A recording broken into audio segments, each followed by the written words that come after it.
This news update is brought to you by... Hi, I'm Red Plastic Bag. Anyone who knows me knows I don't like cold.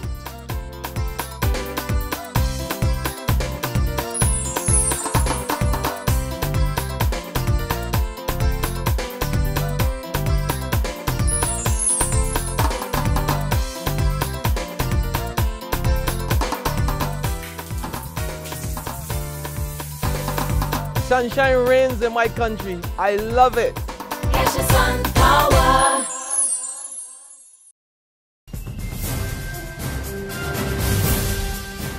This is the Noon Barbados Today update for Friday, December 13th, 2013. I'm Dawn Paris. Our top story this hour, cuts in public sector jobs and in salaries for cabinet ministers and other top civil servants. Finance Minister Chris Sinclair has announced that 3,000 workers will be going home some as early as next month. Ministers, MPs, parliamentary secretaries, personal assistants and other political appointees will have a 10% cut in their pay. Government's external travel budget has also been slashed by half. The announcements were made by Sinclair as he delivered a ministerial statement in Parliament. We have agreed that if possible, there should be an even split in the proposed retrenchments between central government and statutory entities, but if not possible, then a split of 2,000 from the general service and 1,000 from the statutory entities would be imposed. We further propose that the process of retrenchment be spread over the period January to March 2014 and be front-loaded starting with the first 2,000 cuts by January 15, 2014, followed by the second tranche no later than March 1st, 2014. Additionally, Cabinet has agreed to institute a strict program of attrition across the central public service, filling posts only where it is absolutely unavoidable over the next 5 years, ending 2018-19. This attrition is expected to reduce the central government employment levels from approximately 16,970 to 14,612 jobs, a projected loss of 2,358 posts, and savings of $121 million. Over the current 19-month adjustment period, public sector employment will be reduced by an additional 501 jobs with a projected savings of $26 million. Sinclair also announced a freeze on the payment of increments for the next 2 years, but he's assuring that there will be consultations with the unions to ensure workers' rights are safeguarded. Sinclair also announced that the International Monetary Fund will be helping government in its tax administration and fiscal operational reform. The fund has accepted the request and starting next month, the first team will begin its examination of the fiscal and operational challenges of some of these key statutory entities. In anticipation of that, and in an effort to advance and concretize this work, the Ministry of Finance will assemble a high-level task force of senior finance, business, and accounting experts to work along with the funds team to finalize a reform agenda for the selected entities to be presented to the Minister before mid-year.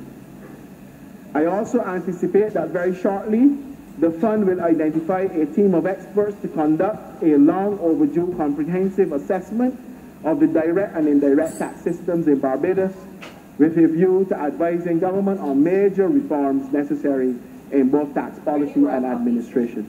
Sinclair made the announcements shortly after he, Government of the Central Bank de la Worrell and other finance officials met with a delegation from the IMF at government headquarters. The IMF team has been in Barbados conducting an Article 4 consultation, and a statement is expected from the institution sometime today. In sports now, West Indies crumbled to an innings and 73-run defeat, handing New Zealand their first test victory for the year. The Windies resumed from their overnight total of 158 for 4, replying to the Kiwis' first innings total of 441, but they were bowled out for 193 and were forced to follow on. There's regional and international news after this short break.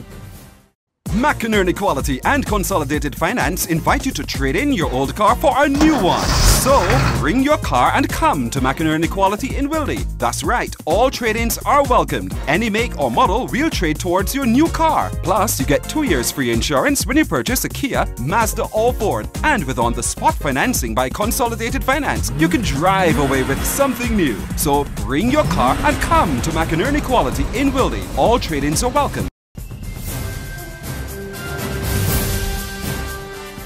In the region, there have been more than 300 murders in Trinidad and Tobago so far this year. The National Security Minister says 10 known gang members are behind most of them. But Gary Griffith says there's not enough evidence to arrest and prosecute those men. He's therefore called on the public to come forward and provide police with the information to get these crime bosses. Internationally now, Ukrainian President Viktor Yanukovych has offered amnesty to the protesters detained after mass anti-government rallies in Kiev. Protesters are angry about the government's decision last month to spurn a free trade agreement with the European Union in favor of closer economic ties with Russia. And that's our noon update. Join us again at 6 this evening. Until then, you can log on to www.barbadostoday.bb. You can also subscribe to our e-paper and like us on Facebook to get more news and sports. I'm Dawn Paris. This news update brought to you by... Hi, I'm Red Plastic Bag. Anyone who knows me knows I don't like cold.